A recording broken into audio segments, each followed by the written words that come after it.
Ooh, man, oh man, oh man. As of present, you getting nothing but Drayton, Drayton, Drayton, and more Drayton. And this is officially off the rim.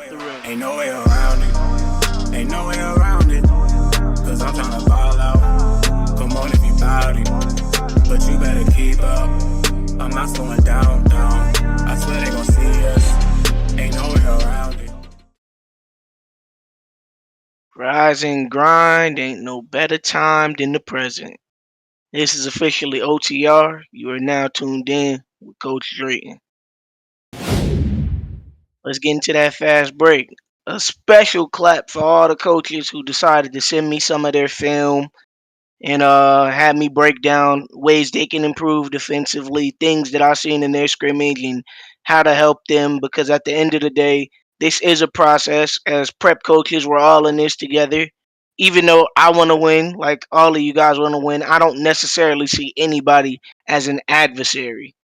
Special clap for all those coaches.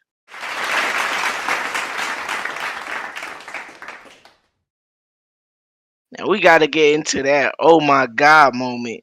Now, this oh my god moment happened from Marsh, where literally everybody on the thread turned on him.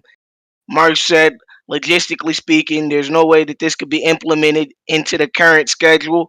And I've never seen a greater flood of everybody saying boo this man and thumbs down, and everybody was mad at him. That to me was hilarious. Oh my God! But the shocker of the week goes right back into that. The prep schedule next season could potentially be extended.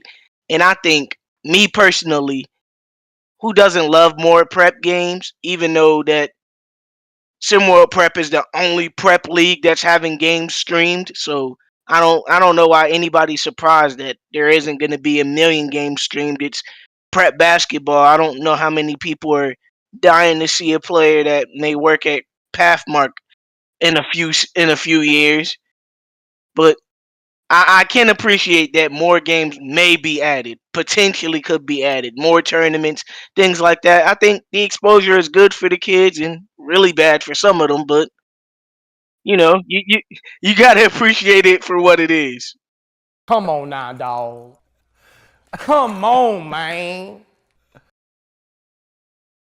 But now we gotta get into something that's going to shock a little people. Prep awards.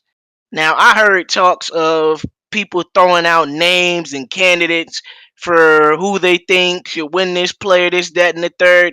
And I just got a question for everybody harping on how important it is to win an award in prep. In the year 2008, who was considered the Gatorade Player of the Year? Offhand? Anybody know? That's my point. I'm just saying it's a cool feat to have. It's something you can hang on your mantle, but it's kind of like when you win like a little league trophy and everybody around you's like, yeah, that's really cool. Like, yeah, when I played little league football, I had a Heisman. You think I go telling people when I go to coaching circuits like, hey, uh, don't forget in sixth grade I won a little league Heisman. Just throwing that out there. Nobody cares. It's a great accolade. It's great to show that the work that you're doing is being recognized.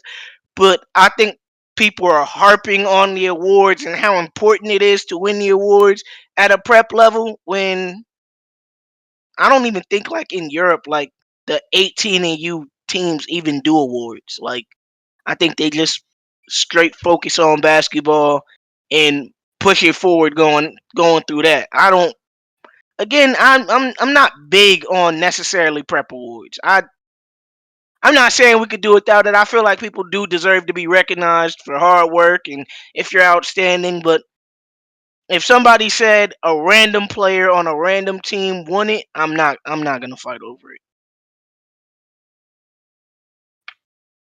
But with that, we got to get it off the rebound. Now we're gonna focus on probably the most elite, and this is showing an extreme bias, the most elite playmaker in Sam Bogus. As you can see in this play, He stops, gets into a dribble penetration, but is never over antsy. He always lets the game come to him. He scans the court. They're pressing on his weak hand. He's going to attack strong, finish strong. You can just see he scans the whole court. Anytime he stops, he's not looking necessarily to create a shot for him, but a shot for anybody.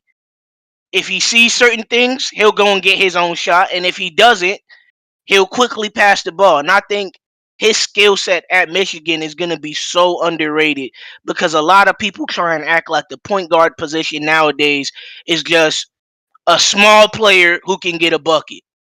But you can see in these plays that he reads everything.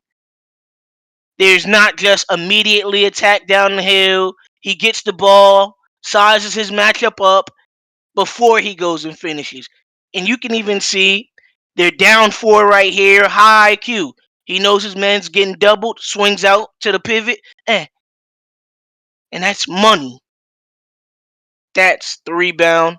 I think players like Sam Bogus don't always get the credit because playing point guard, and not necessarily saying there's a wrong way, but playing point guard that type of way in a read and react offense often has people feel like the point guard's only passing the ball. But you have to think of basketball, and Kyrie was a genius when he said this. He says a lot of crazy stuff, but he was a genius when he said this. He was like that basketball sometimes is like music. And when the conductor is perfectly flowing, you forget the conductor's there. Everybody's getting the ball in a timely manner. All the plays are being ran correctly. Everybody who's touching the ball is with pride and with purpose, and they're moving forward. That's what made the Bad Boys team so prominent, even though their record wasn't as great. Because with Sam Bogus and Bo Pagnotti and Trey Greer, they had a litany of people who can lead in offense and not necessarily the modern way, in a more traditional Isaiah Thomas, John Stockton, Chris Paul kind of way. But with that, if you want more, get it off the rim, suckers. And SimWorld, the only place where you can see the game and be the game. We out.